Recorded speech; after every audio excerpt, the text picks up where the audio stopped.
My name is Moses Sampal, part of Quantum Computing India. If you're here for the first time, um, so we are a community of quantum enthusiasts, not just on the tech front, but also on storytelling and policy side as well. So we started in November, and slowly we have become this community that not just looks at learning, but also creating solutions as well. So on learning side, we have two types of sessions that we usually conduct. So one happens on Saturdays, 4 to 6 p.m. and the other happens on Sundays, 4 to 6 p.m. So the Saturday one is usually with a facilitator who is either an academician or a practitioner from the industry who has been working on this for a certain number of years so that they can share their knowledge with us. And the second stream is what we are starting today, which is peer learning. Now, so everyone who will be presenting today is part of our first batch of apprenticeship, where we took in close to 20 people, and we are around, organize ourselves across 4 different buckets. So one is quantum cryptography, which is the first team that will be presenting today. And then quantum machine learning, which is 5 to 6 p.m. And there's a quantum finance team, and there is, what's the other one? Quantum hardware, right? Sorry. So quantum hardware is what we started this whole thing with, which started this Monday, where Keda, Path, and Nile presented about quantum hardware, the basics. And so slowly we are trying to get a mentor for that particular stream that we are working on. The idea here is essentially to continue what we are learning into a meaningful solution. For that, we have to essentially get a couple of use case discovery sessions as well, right? So that's something that we are trying to do on a monthly basis. So if you see, August, it has been around cryptography. So we started August 1st with the basics of cryptography. Alo and KG took us through cryptography 101, you can call it, the history, the need, the high levels of symmetric, asymmetric cryptography, and then a few of the commonly used algorithms and applications of these things used in the real world. And then the second week was more about taking a few of these algorithms and then implementing it in Python. KG took us through that. And yesterday it was with Dr. Urvasi. So we kind of got into quantum cryptography arena, and we spent a lot of time discussing around QKD, quantum key distribution, right? And so next week it will be a practitioner, Dr. Anindita Banerjee from QNU Labs. So she'll be talking about how QKD is being used in the industry currently and where she sees this going in the future as well. So this kind of now gives a holistic way for us to understand. The last Saturday we'll be discussing about use cases. And then the team that has been part of this journey will continue work on the use case as well, right? So this becomes part of a hack series. So if you next month is quantum finance, and the month after that, September is quantum finance, October is quantum machine learning, and then November is quantum hardware. So then we'll start creating solutions around these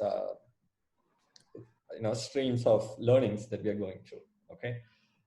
So this is at a very high level of what we are doing and what we are trying to achieve as a community. So if you're here for the first time, welcome. I'm hoping that everyone is either part of a WhatsApp group or Discord or both. So then that's where most of our communication happens. We'll start collaborating more on Discord. Right now we are doing on something called Roam Research, which gives a lot more flexibility. So when you work with us at the product level, you'll come to know about these tools as and when required. All right.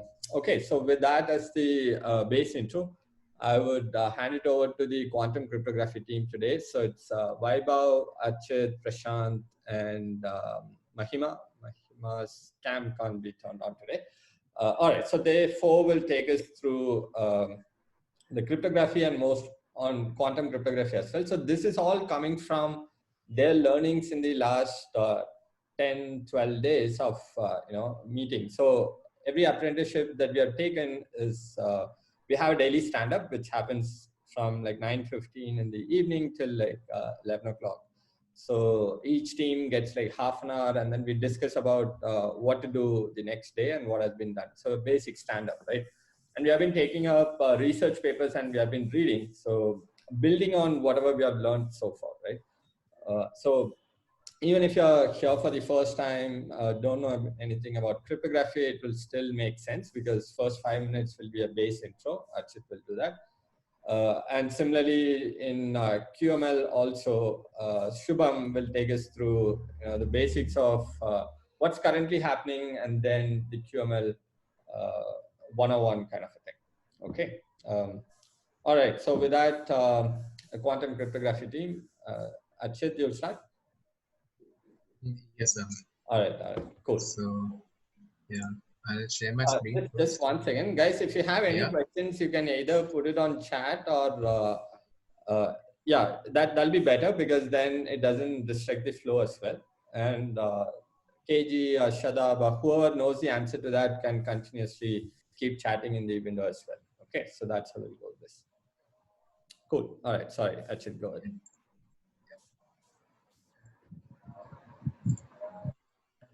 So is my screen visible? Yeah. Okay, so good evening, guys. So this is the first peer learning session of quantum cryptography, and in the next 15 minutes, I'll take you guys through the basic concepts of what quantum computing is, the basic algorithms, and everything involved in it. So it might be a like a roller coaster ride kind of thing, because many like a whole lot of information is crunched up into 15 minutes. So please bear with it, and yeah, so let's start. So coming first to some basic concepts of quantum computing. So we have superposition. So if we specifically say that when what superposition means is that when any object is existing in 2 or more states at a time. So if something is like there in 2 or more states at a time, then it is said to be in a superposition state. So where do we see the superposition in real life? So we have an example of rolling, which is which can said to be the superposition of rotation and translation both. So you see here and kind of in a rolling motion. So yeah, it is a superposition of rotation and translation. But on a larger scale, like just for giving an example, if we want to see superposition, so this is the motion in which the planets move around sun, and the sun is moving around the galactic center. So this complex motion is basically the superposition of different various kinds of rotation, revolution, and everything. So now coming to what superposition in the quantum domain means. So in quantum mechanics, almost every like the major principle behind the basic quantum mechanics is like every particle or every state that we want to do a calculation on or have a measurement is we consider it to be in kind of superposition of wave functions or waves. And like here in this anime, so what you are seeing here actually is a wave which is being generated due to waves moving in opposite direction. So these waves basically create like a superposition of waves, thus increasing the amplitude at points and decreasing it simultaneously. So now we come like in quantum computing. So so this is also what superposition basically means if I try to skim through it. So talking about quantum computer, so what superposition in quantum computer actually looks like and how do we apply is by actually doing a Hadamard operation on the states that we want in superposition. So Applying a Hadamard gate to the states, we actually put them into a superposition of being into the zero state and one state simultaneously. It is having it when we apply a Hadamard gate over the zero state, so we get a state known as the plus state, denoted by this equation, and then we get when we apply the Hadamard to a one state, so we get a minus state, which is given by this equation. So if I come to this, so what this Jupyter notebook basically is made up of, like coded with Qiskit. So this is how a Hadamard gate is applied to the qubit, which we do, and this is what the Q-sphere diagram represents. Is that the state is simultaneously in a superposition of 0 and 1. So coming back. So this was what superposition is. Now comes the entanglement. So entanglement is a physical phenomenon that occurs when a pair or a group of particles generated interact or share a spatial proximity in a way such that quantum state of each particle or pair of group cannot be described independently of the state of the other. So what this means is basically that when we say that two particles are entangled, so wherever in the universe they may be, they actually possess the same properties, same states, everything. So even when they are separated by large distances. So how do we create an entangled pair in quantum computers? Is by actually applying the something known as the Bell states to the qubits that we have. So when we apply a Bell state to a 0-0 qubit, so we get a 50-50% chance of measuring a 0-0 qubit and a 1-1 qubit when the measurement is actually done, and a 0% chance of measuring a 1-0 or 0-1. So if we quickly come over to this section. So over here in this section, so I created a circuit with 2 qubits and made this circuit. So this is what the Bell state circuit looks like, and it actually is used to generate entangled pairs.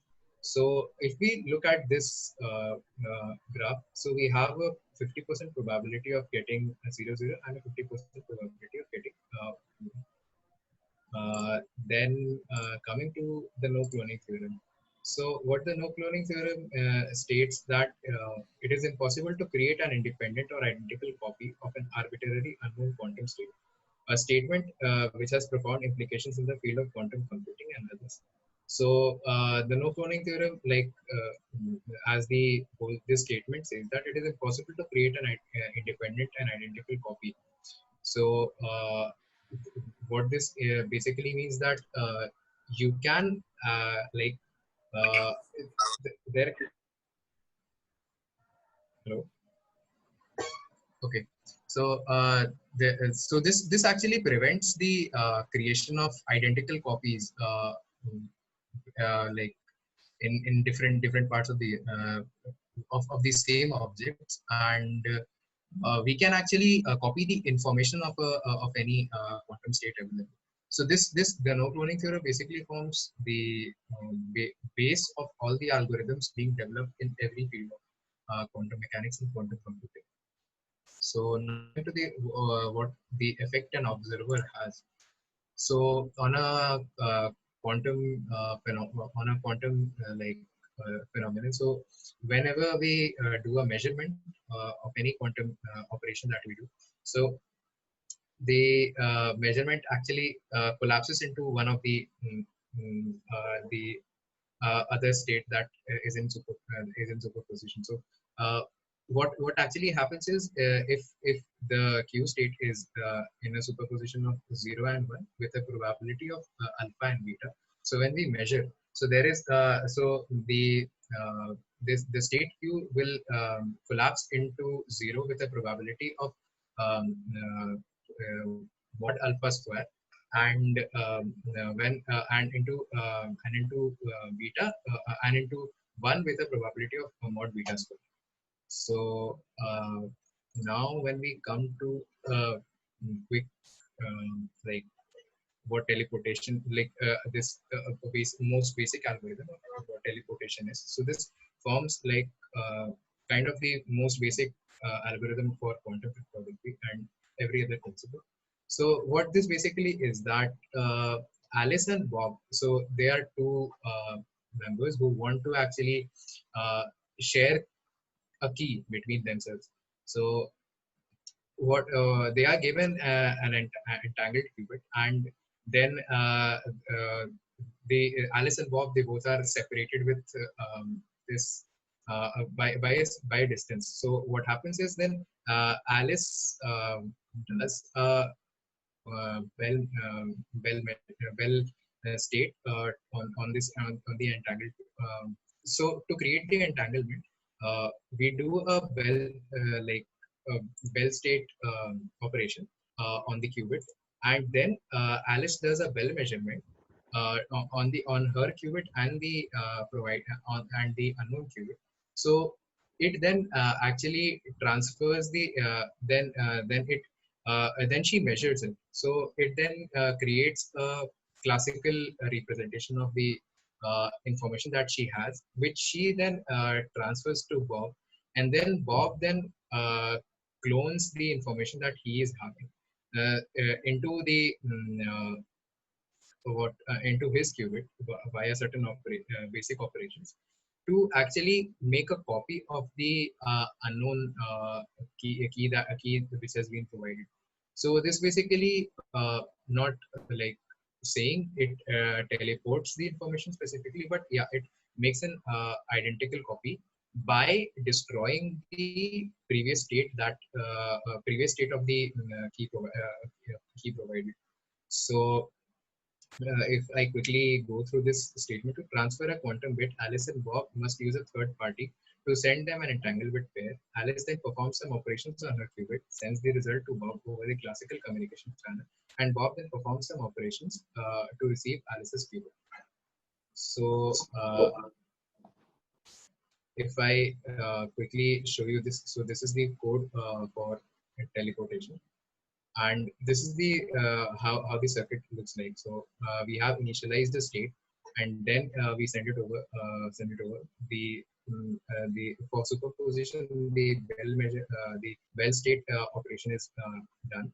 Then Alice is in position with the qubit Q1 and Q0. She performs a measurement and then transfers the information into classical bits, which then Bob applies the X gate and the Z gate to actually make an identical copy of the initial state. And because we have measured the state over here, so the information of the state is actually displayed. So these were basically the basic principles which like you might encounter in the upcoming 45 minutes or so, which like giving an overview might help you. So coming to two of the like complex quantum computing algorithms. So first one is the Grover search algorithm. So just imagine that there is an array of switches, and a particular combination, or let's say when all the switches are on, the this particular combination switches on the bulb. So, but here the catch is that in between few switches are inverted. So you don't know which all switches are inverted, and then you have to find the accurate combination of like which results in switching on the bulb. So if we go classically, then if we have these n switches, so it will take a combination like of 2 power n combinations to actually get to the actual combination which turns on the switch. So to overcome this problem, the Grover's search algorithm was basically developed. And so it basically tackles an unstructured like search problem via amplitude amplification. So amplitude amplification is the heart of Grover search algorithm, and so this is the like a circuit of Grover search algorithm. So what we are seeing over here, if I uh, like briefly speak about it. So what happens is, if the correct combination of if the correct combination is found out, like the thing which we wanted to search, and if it is found out, so the ancilia qubit over here flips. Okay, and when it flips, we get to know that we have like the services specifically happened. And now coming to Shor's algorithm, which is the like we may say that it is a threat, we can say, to the classical cryptography also. So what Shor's algorithm is, basically does is, it actually finds the prime factors of any given number. So uh, if any classical computer is present, so finding a prime factor for it uh, actually becomes difficult, and like difficult in the sense kind of impossible. So in 1994, Peter Shor, an American mathematician, developed this algorithm. So what actually is there in this algorithm is that it has two major components. So first is the quantum Fourier transform. So this is the circuit of the Fourier transform, quantum Fourier transform, and if I say so, it is analogous to the like inverse discrete Fourier transform, and it is actually a major. It actually plays a major role in many of the algorithms like in development. So it forms the basis of like the Shor's algorithm and quantum phase estimation and many more. So saying about quantum phase estimation, so it is the second part of Shor's algorithm. So yes, this is the circuit of quantum phase estimation, and what happens is that suppose that there are t qubits and they are the control. They collectively are the control registers. So these t qubits are collectively the control registers, and if any one of the qubits in the first in this register is in state one, then the unitary gates which we see over here is applied to the second register, and if it is in zero, then it is not applied to the second register. This, like, briefly speaking, so this is what quantum phase estimation does. Uh, it actually like does more, like it is a bit more complex than this, because it has different processes in it. But as of now, briefly speaking, yes, this is what it actually does. So looking at the actual Shor's algorithm circuit, so the if you closely see over here, so we have the quantum phase estimation circuit over here, and this is the inverse QFT circuit being applied. So when we actually combine these two circuits, so we actually get to what Shor's algorithm is, and uh, this basically helps us to like get to the solution exponentially fast. So now, why actually we are worrying so much? So like the development of Shor algorithm actually posed the threat towards the present cryptographic like domains and algorithms in use. So if we look over here, so like if we talk about numbers, so this this is the number of basic operations that a classical computer takes to actually like break the or get to the public to the private key associated with the public key. So But when a quantum computer is used, so it takes just these many basic operations to find the private. So this like it is like way less than the number of basic operations taken by a classical computer. So it actually poses a huge threat towards the uh, like security of every firm in this world. So how do we solve these problems? So like we like mostly these basic things will be dealt by the other three team members, Mahima, Vaibhav, and Prashant.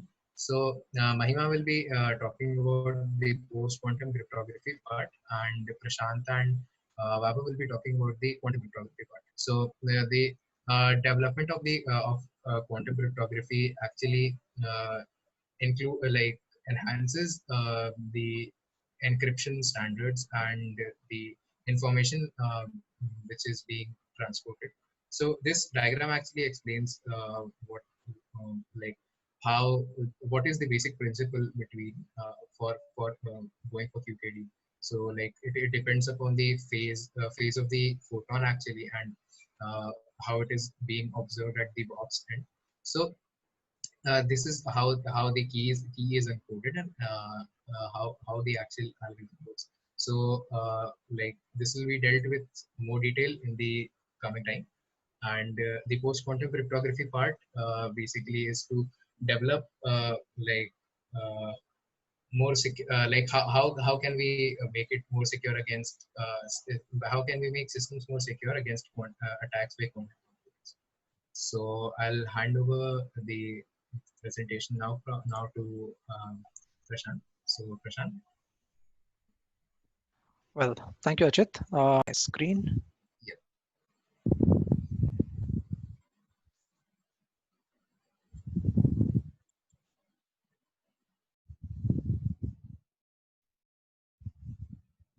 You able to see my screen? Yeah, it's visible. Okay, perfect. Thank you, Ajit. Thank you for that pretty good introduction and covering all the basics part of it. So going forward, I'll cover the one of the protocols of QKD, or the quantum cryptography. And when we talk about quantum cryptography, one particular major protocol that comes into mind is definitely BB84 protocol that I guess yesterday Urushi talked about as well. But then there are two different kinds, which I guess Vaibhav will go through. One is the discrete and the other is continuous. And one of the examples of discrete QKD is BB84. So why exactly is this QKD introduced, or what exactly is this QKD? So getting a little deeper into it, QKD stands for quantum key distribution. And what really this stands apart from the regular cryptography is the two people who are going to convey in between, or the message that is going to be communicated, the two people would not even know the particular key. So that's where the two parties will be involved, wherein they produce, as we can see, they would really produce that particular key and then share among themselves. So that is where it really stands, and then the distribution of the messages happen. So that really stands apart. And the another important and the major part is it really doesn't involve with the mathematics, but involves the fundamental laws of physics, the quantum physics. And that is another breakthrough that we would be seeing through, because if you see the existing cryptography, we have this different algorithms from AES to RSI, wherein we are taking two prime numbers big and trying to break that and trying to see. So it's more of computation and processing power that is required to break through. But here we'll be using the quantum mechanics, and that's the subatomic part called the photon. So what really is this? And when exactly? 84, I guess it is the first paper that came out in, and 89 is when IBM really came across and used this particular cryptography as in a model, wherein they tried about, I guess, something like 60 meters or 60 kilometers, something like that on these lines. They really transported the photons. And today they're able to transfer it through the fiber optics at much longer and much longer distances, more than 100 kilometers, or I guess even more than that. there is another company called Quantum Exchange, wherein with a pure altography, PHIO cryptography, which they are pending with their patent. So they are trying to do it between the, I think, Washington and Florida, I guess. But yeah, so that's where they're trying to do it.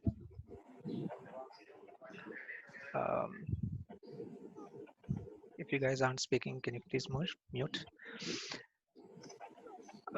Okay, so what really is it, and how exactly is it different from the modern day cryptography that we have? And if you can see, as I mentioned, uh, it uses the single photon, that is the subatomic particle photon, and in the polarized form. Okay, and then the exchange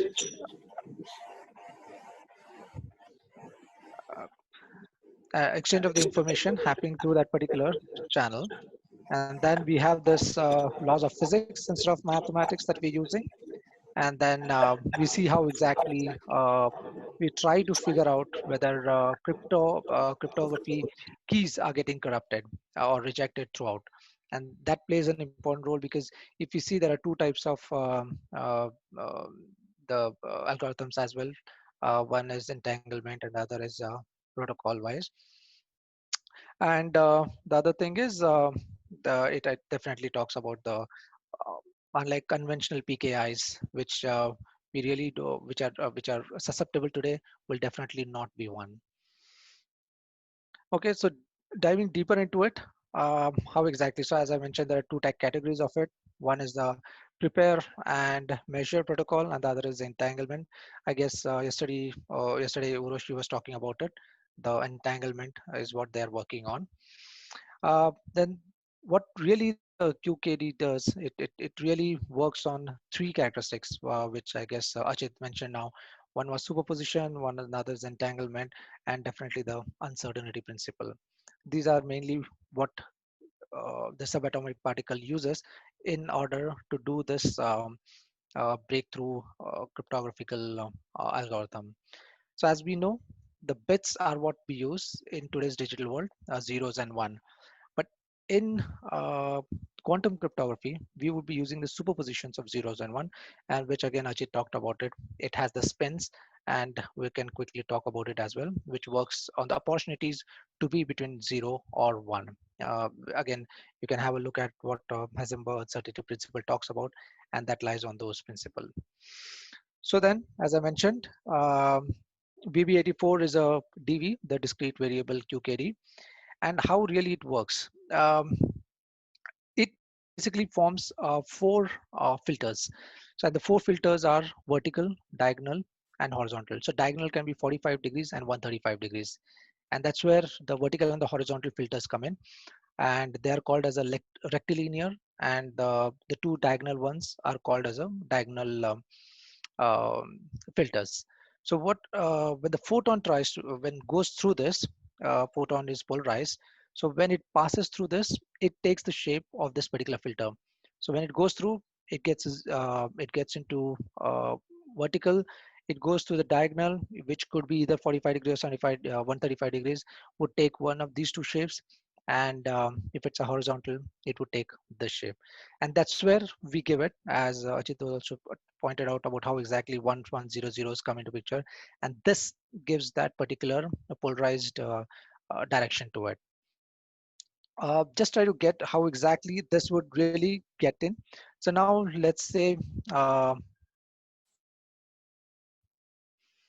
Alice is sending a message to Bob, and let's take a 8-bit message, be that 01101001, put it in the digital format.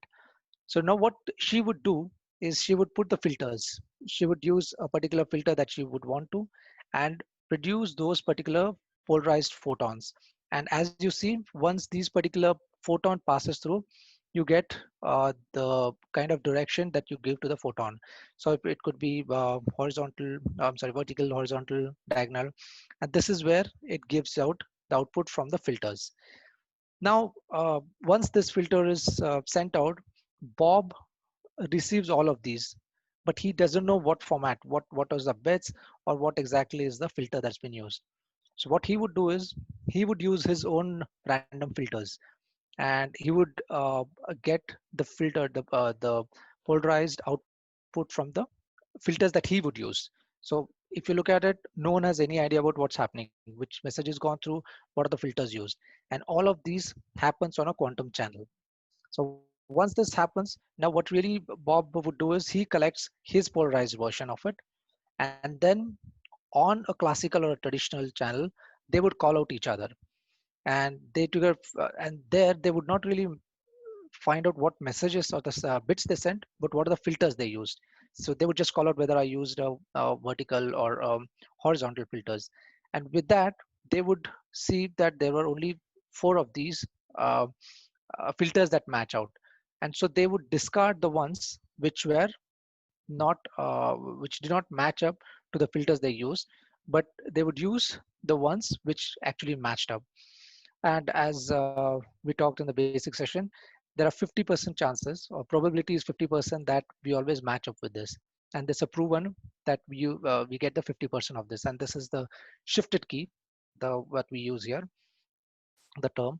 And this shifted key later on, and what we try to do is we pull out the shifted key to make it a secret key. And this secret key is then used as an OTP, the one-time padding for the messages that we see. And that would be for the message that we send across. And here is what the Bob they would have got the corrected information here, and that's where it comes out that shifted key would be 0101.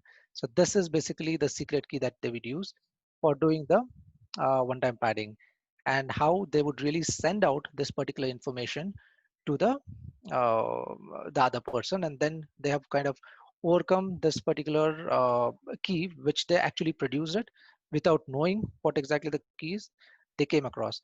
And then when there is eavesdropping that happens in between, I guess that could be covered later, but what really happens is once the polarization happens, once it passes through the particular polarized particle, and the direction gets changed. So once that gets changed, what information that Bob would get is different, and that would be clear indication that what, and when they call out which filters they use, and they get to know that okay, any particular uh, the bit has been compromised, and that's what they would use as to find out uh, how much is compromised and whether it's compromised or not. So this is where the BB84 at a high level is used, and this is the basic protocol that's been used across by this particular quantum cryptography. And then there are many other algorithms that's been developed over it. And I guess that we will take you forward with Vaibhav. Yep. So what do you, Vaibhav? Hey everyone, hey everyone, I'm sharing my screen, just let me know.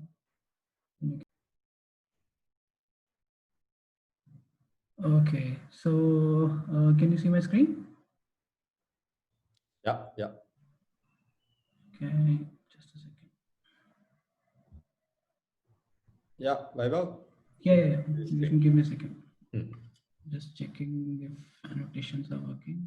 Okay, can you see the annotations? Yeah. Can you change the color to red? Okay. Hmm. Cool. So, yeah. So basically, Prashant gave overview of what is a BB84 protocol. So before that, I will just talk about 2 terms that I encountered uh, in quantum computing. One is called the discrete variable and the continuous variable quantum computing. So this is something that I didn't know. So that's why I wanted to just point out that something like this is also available. So whenever we talk about quantum computing, we talk about qubits. So qubits are basically a discrete variable type of quantum computing. So discrete variables is basically where you have qubits, and you can have other also like qubits or qubits, but basically they have a finite, they cover a finite Hilbert space. Whereas continuous variable quantum information system could be where the observable belongs to a continuous interval. For example, the strength of an electromagnetic field. So the strength of an electromagnetic field is not quantized, right? It can have any value. So there is research going on how to use these kind of quantum systems to create a continuous variable quantum information channel.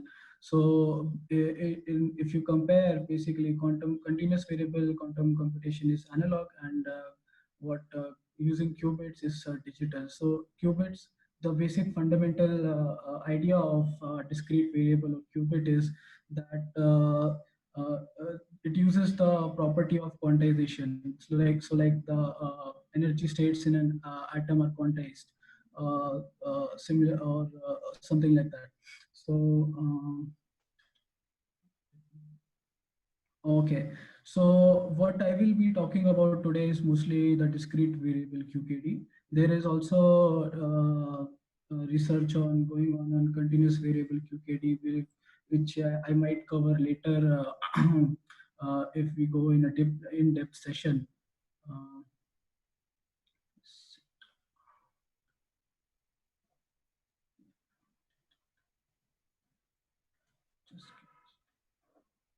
I'm not able to scroll.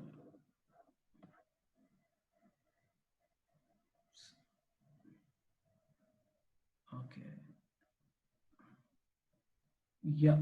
So in discrete variable QKD, there are two types of protocols, basically prepare and measure protocols and entanglement based QKD. There are also two-way quantum communication protocols, for example, a ping pong protocol. So I will just go briefly in all of these and just also discuss what could be how can an eavesdropper called Eve try to jeopardize our communication. So as Prashant told us about the BB84, so BB84 he talked about using polarizing filters. So making it more general, if you know that there are three, we can use three bases, X, Z, and Y. So X basis is basically the 0 and 1 basis. So and the Z basis is basically plus and minus basis. So basically, if you plot it in a circle, and you say this is our 0 and this is our 1, this would be our plus and this would be our minus. So yeah, so if let's say we have if we consider this, so just go back to whatever if you go back to your geometry lessons, you will know that if you have basis vectors like this and you have a vector like this, let's say R, and this is, let's say, I and J. So you can write R equals to I plus J, right? And let's say this is alpha, this is beta. So your R will be I alpha plus beta J, right? So basically, one more thing I would like to tell is like when we say we are measuring in a basis. So let's say this is our Z basis and this is our X basis. So if we have a state like 1 by root 2, 0 plus 1, and you measure it in the Z basis, basically in the 0 or 1 basis, it will either go to 0 or you will either get a 0 or a 1, right? With the probability square of 1 by root 2, basically the probability half. With probability half, you will get 0 or 1. But if you measure it in X basis, so basically this is just plus. If you measure it in a plus X basis, you will get plus with probability 1. Okay, so basic fundamentals of the BB84 are based on this only. So how Prashant told us that basically what happens in this protocol is we have a random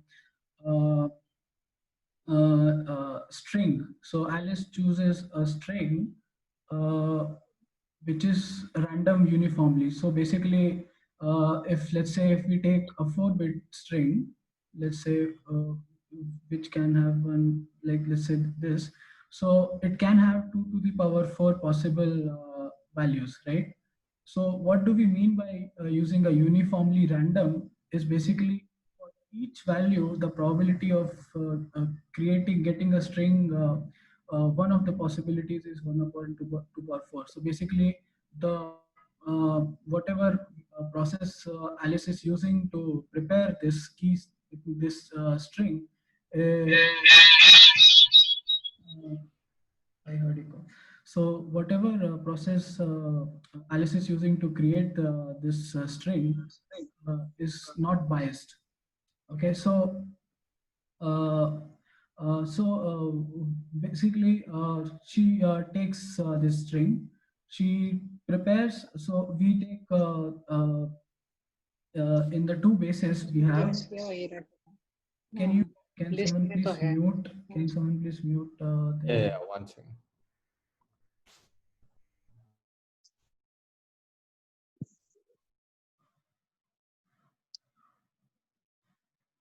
Okay, so now Alice has a string which is randomly generated.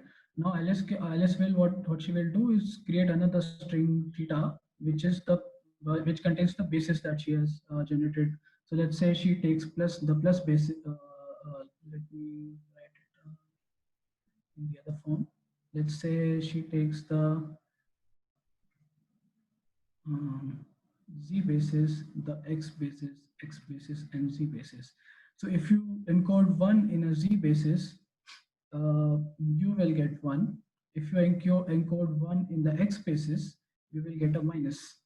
If you encode 0 in the x basis, you will get a plus. And if you encode 1, so this is what will get transferred to Bob.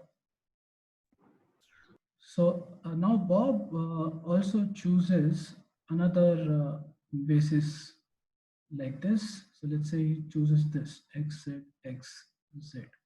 So now when he measures using these bases, so one will be 1 in the x basis will give you let's say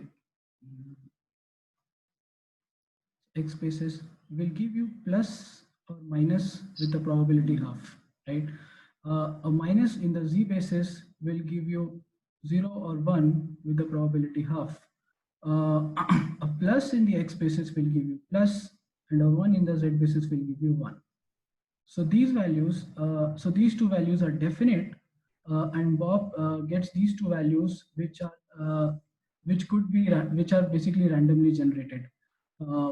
So now what they do is basically they will they will over a classical channel, they will compare these two, and they will find out that these two parts were common, and these two were incorrect. So also plus is basically 0 in x basis, so he gets a 0 here. So when they compare their basis strings, they see that these two last two bits were matching. So they get a 0, they both have this value 0 and 1. So this is basically their shifted key. Now what happens if Eve tries to guess, if Eve tries to, so the basically on what basis the security of this whole protocol is based on is if in between Eve tries to use this public uh, uh, so basically they are given this out in public. So Eve knows that these are the two bases they have used, which are matching, right? So if she tries to use this X basis to decode this message, she will get a 0. But now when it gets to Bob, and if he tries to measure this 0 in the x spaces, he will get a plus or minus. So with half probability. So now Bob can detect. So basically, Bob's results will not match with Alice's result, and Bob can detect that there was Eve's presence during this communication, and they both can discard this protocol and do it once more. So how does Bob know that Eve was present? So because for doing that, they have to compare these keys also, right? So if they compare these keys, so what is the point of doing all this? So what they actually do is, I've taken a small example. So in an actual example, this string will be a very big string. Okay, so and with probability half, they will, if you talk on average, half of their bases will match, right? So and so half the values, so if the string is n bit, n by, they will get a shifted key of n by 2 bits. Okay, so using this shifted key of n by 2 bits, what they will do is they will take a subset of this key. So let's say their shifted key is 11000111. Okay, so they take a subset. So let's say they take the first 4 bits, and they both, Alice and Bob, both send these 4 bits to each other, and they compare. If these match, if Alice has 1100 and Bob has 1100, it means that their communication was successful, and there was no eavesdropper. But if Eve was present, one of these bits will have got flipped. So maybe Bob would have 1110 and Alice would have 1100. And if this does not match, implies that there was Eve during the communication, and Bob and Alice can discard this whole protocol. And in case that Eve is not discovered, basically when they do both have their tested string is the same, what they will do is they take the remaining shifted key, which is private to both of them. They have not shared this part in the in a public channel, and this becomes their secret key. Now they can use this secret key to use one-time padding or anything to do their communication. So this secret key Eve cannot access.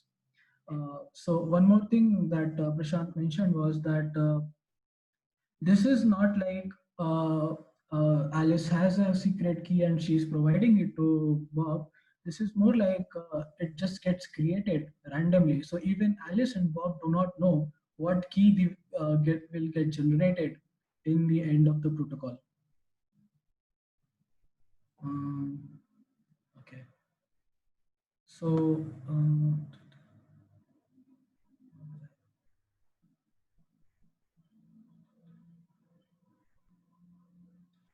okay, so this is basically can we erase this? Just a second.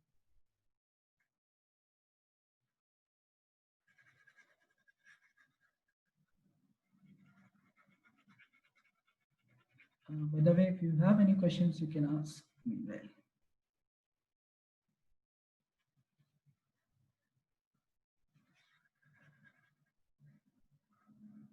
so if you notice, the basic security proof of the whole protocol is based upon the fact that if tries to extract information from their qubits, it is going to disturb the quantum states of Alice and Bob's communication, and that disturbance can be detected by Alice and Bob, and thus they will know that there's an Eve in their communication, and they can discard this protocol. So this is what makes the protocol secure. So, but one of the challenges is there, like right now when we were comparing the strings of Alice and Bob, where they were comparing these two strings. So this bit flip, they assumed it was because of Eve, right? But since quantum communication is not this, still now we have not achieved perfect quantum communication, and there's always going to be noise in the quantum communication channels. There could be this bit flip could be because of some noise also. So this could be because of noise also. And since noise will always be there, these keys will always have some percentage of error. And Alice and Bob cannot distinguish whether this error was because of Eve or because of the normal noise. So, and if they start like abandoning the protocol every time they don't match, they will never be able to establish a key because there will always be noise. So there are more things to these protocols where there is noise involved.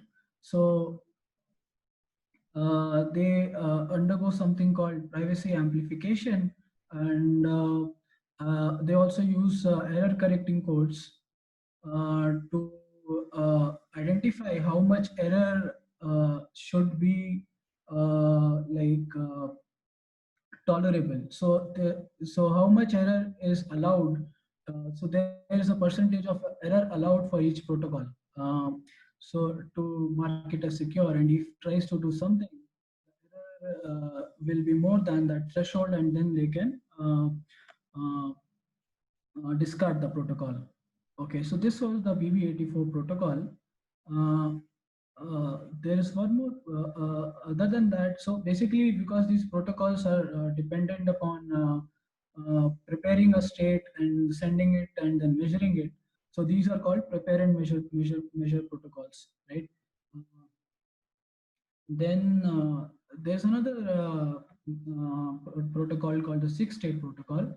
In the 6-state protocol is basically similar to PB84 protocol, but instead of using only the X and Z basis, uh, instead of using only the X and Z basis, they will also use the Y basis. So they introduce another basis here.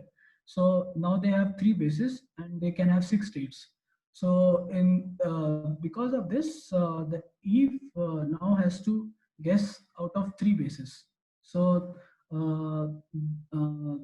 the choices reduce the probability of Eve guessing the basis correctly. So this basically improves the security threshold value to 12.6%. So for BB84 protocol, it's 11%. So BB84 protocol can handle error threshold value of 11%. So this 6-state will give you a 12.6% threshold. So if the error is more than this percentage, you discard the protocol. So another protocol is the B92 protocol. So B92 is actually in the opposite direction of the 6-state. So in B92, what it says is that it was proposed by Charles Bennett in 1992, and it's said to be the simplest protocol of QKD. Sorry. Yeah. So this one basically uses only 2 states. Okay, so it uses only 2 orthogonal states, and it's a little bit different from BB84. So it uses 2 non-orthogonal states, which we call MUBs. So basically measurement unbiased basis. So what measurement unbiased basis means is, let's say one example is basically the X and Z basis. So if you have a state 0 and you measure it in the X basis, you will get plus with half probability and minus with half probability, because you can write 0 as 1 by root 2 plus minus. So you can write 0 is basically equal to this. So when you measure 0 in the X basis, you get plus with half probability and minus with half probability. And similarly, if you have let's say plus, which is 1 by root 2 0 plus 1, and you measure it in the Z basis, you will get half 0 with half probability and 1 with half probability. So these two bases are called measurement unbiased bases, because measuring if you have measured something in one basis, if you measure it in other basis, the outcome will be completely random. So B92 basically uses this property. So it uses only two states, and the basic logic behind it is that let's say Alice will have only two. Alice chooses only two non-orthogonal states. So basically 0 and plus. So if Alice wants to encode bit 0, she will encode it as 0, and if she wants to encode 1, she will encode it as plus. Okay, now Bob will get this state, and if Bob measures it, if Bob, let's say the first Alice prepares the state 0. So because if she prepared the state 0, what Alice is sending to Bob is 0, right? Now there are two possibilities, that Bob selects the Z basis or the X basis. If Bob selects the Z basis, uh, he will obtain 0 with probability 100%, because in the Z basis 0 will give an outcome of 0, right? So, and in the X basis he will get plus and minus with half probabilities. And if Alice sends the bit 1, so if she has to send 1, she will send a plus to Bob. So if he measures the plus in the Z basis, he will get 0 with half probability and 1 with half probability, whereas in the X basis, he will get plus with 100% probability. But if you notice, if she sends a 0, Bob will never get 1. Bob will never measure 1, because the probability of getting 1 is 0. And if she sends a bit 1, the probability of measuring a minus is 0. So while with this protocol, Bob can actually figure out which of the bits were sent by Alice. So if he detects a 1, the possibility of getting a 1 out of 0 is 0. So if he gets a 1, that means it's confirmed that the bit that was sent by Alice was 1. So this is the basic fundamental of the B92 protocol. It's a very simple protocol, but the one of the drawbacks is it has very low noise tolerance. So the performance of this protocol is not as good as the BB84 protocol, because it's very loss dependent, and if there is some noise, they have to discard it, because Eve can easily, if it's easy for Bob to deduce, if it's easy for Eve also to deduce. So if there is an error, they have to discard. So that was about the measurement and prepare protocols. One more thing I wanted to talk about is, since we were talking about noise, there's something called privacy amplification. I just want to introduce system. So Vaibhav, can you please scroll up a bit to the first example you gave? The first example, the Yep. BB84? Yeah, right. So here you were when you were taking the example, you took the theta as xz, and you converted the 1 to the negative, I think. Mhm. And at the receiver side theta dash, you converted 1 to plus or minus with half probability each. So why there's two different outputs for the x for the same input?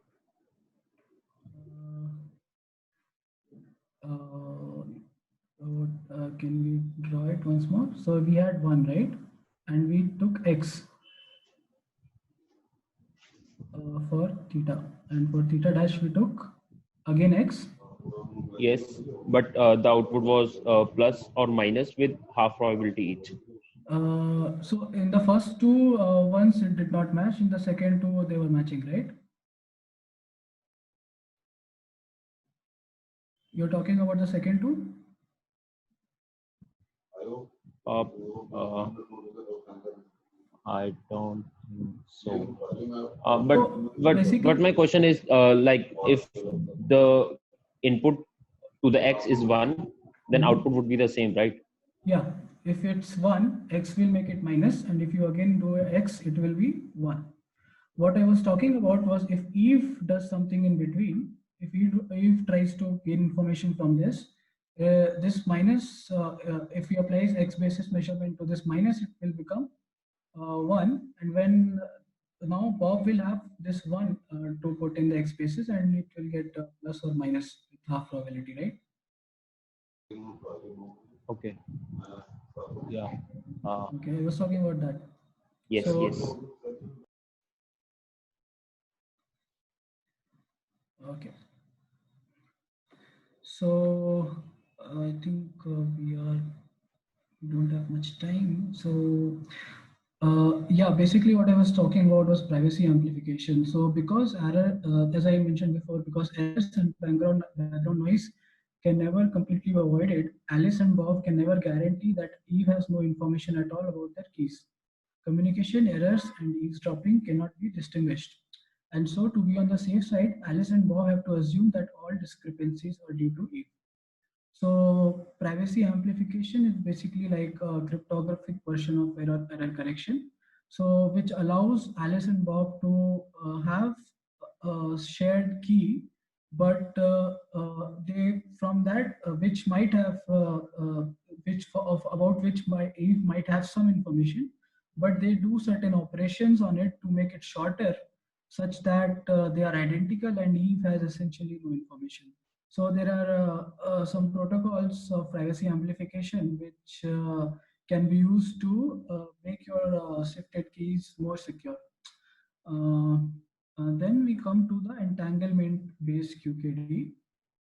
In entanglement-based QKD, so till now we have not used entanglement, right? So in 1991, Arthur Eckert developed a new approach called the E91 protocol. So here what they do is the security, if you have read about the Bell test or the CHSH test, so which is basically based on entanglement. Here what they do is they have prepared a Bell state. So they have two entangled particles, say, let's say, here is Alice, here is Bob. Let's say Alice creates a Bell state. So if she has two entangled particles with her, okay, and she sends one to Bob. So now Alice has one part of the entangled particle and Bob has the other. So let's say the combined state of this is 0, 1 minus 1, 0 by root 2. So, so these two particles could be polarized photons or any other thing, but mostly we will consider photons because they are easy to transfer from one place to another. So what they do is basically once they have sent these two photons, they again choose, they both choose random bases, and similar to the BB84 protocol, they choose random bases and they compare it. So now what they do is they basically do a Bell test. So based upon their measurements, so they choose three bases. So here the bases are a little different. I will not go deep into it. So they choose these three bases. So if you have read about the polarized photons example, where they take one polaroid which is horizontally polarized, one photon which is vertically lens, basically a lens which is horizontally which is a horizontal polarizer, a vertical polarizer, and another lens which is horizontal polarizer. And if you keep one in the top of the other, you will get nothing, because both if a photon is passing through this, it will get polarized in this direction, and then it cannot pass through this filter, right? Because the outcome of this will be 0 photons. But if you introduce another polarizer in between, which is diagonally polarized, you actually get a brighter intensity coming out of that part. So this property basically breaks the Bell's inequality. So you can read more about Bell's inequality. So basically what they do is when they have these entangled particles, they do some operations and they check for this Bell's inequality. So if the inequality, if the data that they generate from this, if they get that the E is less than is greater than -2 and less than 2, it will indicate that the photons that they had were not entangled properly, which means that there was an attempt to eavesdrop, or that there was some problem with the measurement device.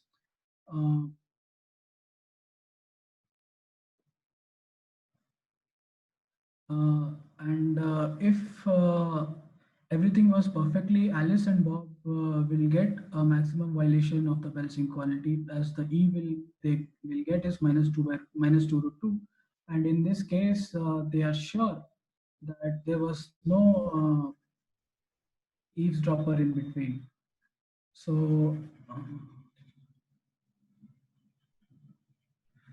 So basically, this protocol uses entanglements properties to secure the communication. To basically say that they are sure that the data is totally decoupled from any potential eavesdropper, and therefore they can process their correlated results and share a private key. Then there was another protocol called the BBM92.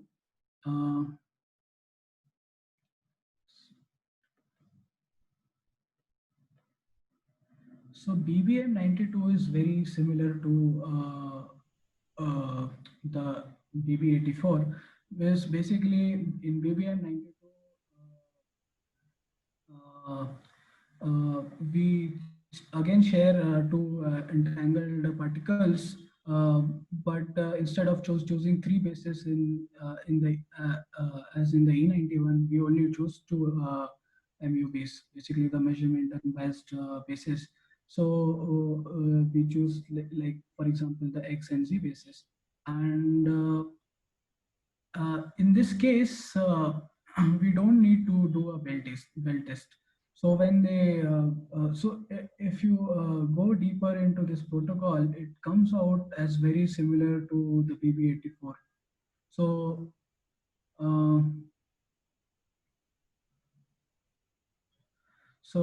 basically it's the same. It's basically we can say that when they're sharing these two particles and they're measuring in these two bases, you can actually say you cannot differentiate better whether they were handling entangled particles, or they were just using a random generator as in the BB84 protocol. So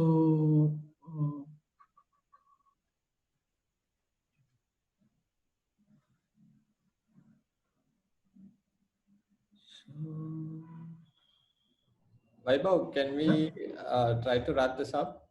Yeah. Way beyond time. And Mahima will move your session to next week. Is that okay? Yeah, fine. No. All right. Thanks, Mahima. Okay, We'll start with yours next week. Huh? Okay, so last one is the ping pong protocol. It's basically a kind of two-way quantum communication. So here what happens is like Alice and Bob will communicate in a different way. So so let's say we again have Alice and Bob. So Bob actually that it has a to and fro nature, which is similar, which is why it gets the name ping pong. So Bob submits to Alice half of a bell pair he had prepared, and which is called the ping. So Bob pings him with, so they have prepared, so Bob prepares this bell state. Okay, so he has 0, 1 plus 1, 0 by root 2. Okay, and he sends half of it to Alice. Now what Alice will do is, we have two types of modes in this, the control mode and the encoding mode. In the control mode, what Alice will do, it will just measure. It will measure the received bit in the Z basis. Okay, and as whatever measurement she receives, she will announce the result. And then Bob will also measure it on his half. Okay, and then they will match their results. If their results are not correlated, it means that Eve has interacted with the traveling qubit. Okay, and in this case, they will just discard the protocol. And if in the encoding mode, so they can it's Alice's choice to do a control mode or an encoding mode. So if she wants to do the encoding mode, what she will do to this the second bit is basically either, if she wants to encode 0, she will apply an I gate, basically not doing nothing to that bit. And if she wants to encode 1, she will apply a Z gate. Z gate or an X gate. Oh, sorry, the X gate. So she will apply an X gate to the second bit. So what will happen is, when the Alice pongs Bob's bit back to Bob, if she has applied I gate, the state will remain the same, right? And if she applies an X gate, what will happen to the state is, you will get a 0, 0 plus 1, 1 by root 2. So if you look at this, you can say now Bob can distinguish between whether the encoded bit was 0 or 1. So this is basically the basis of the ping pong protocol.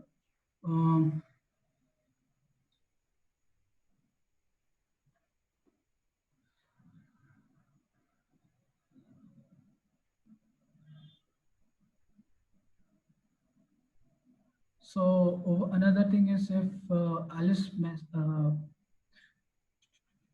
so basically using the control mode, they can detect for presence of Eve, and if it's not detected, they can just go ahead with their communication. And it's known that for a long enough communication, its presence is almost certainly discovered and the protocol is aborted.